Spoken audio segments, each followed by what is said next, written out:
Hey, how familiar are you with the current science behind cannabis? Today we're going to take a deep dive into what you may think you know about sativas, indicas, and hybrids. On this episode of Cannabis Crunch, an Under the Influence animation.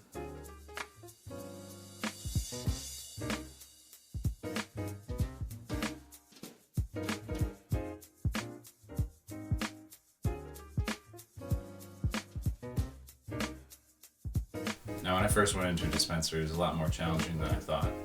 When recommending cannabis, it is typical of a bud tender to recommend sativa, indica, or hybrid.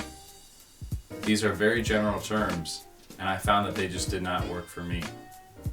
I didn't understand how they could take so many different types and varieties and compress them down to sativa, indica, and hybrid.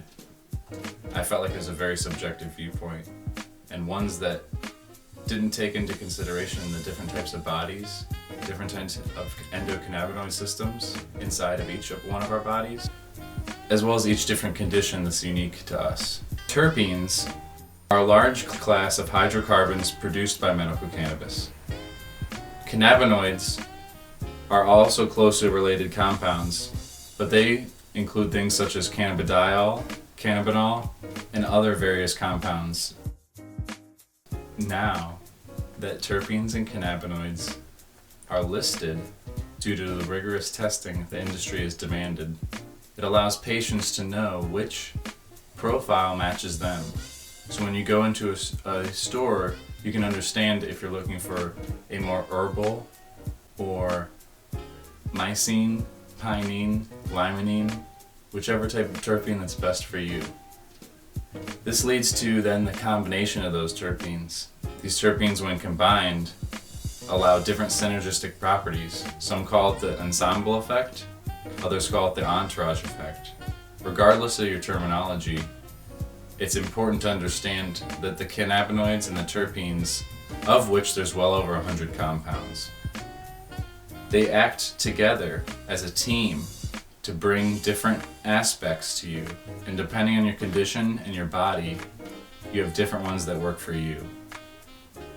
On the cutting edge of science, we will soon discover that each plant has its own individual terpene and cannabinoid profiles.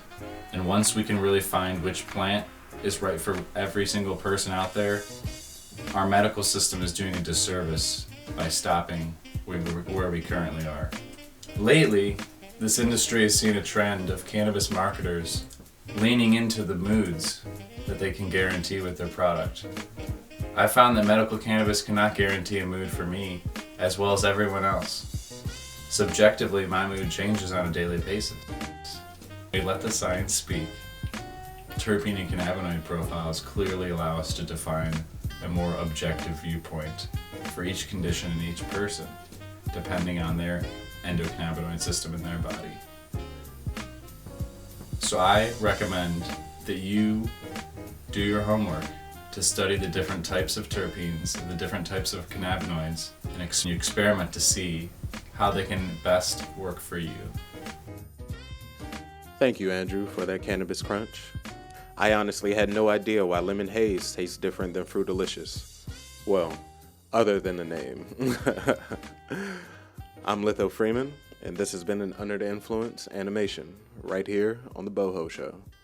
Thanks for watching.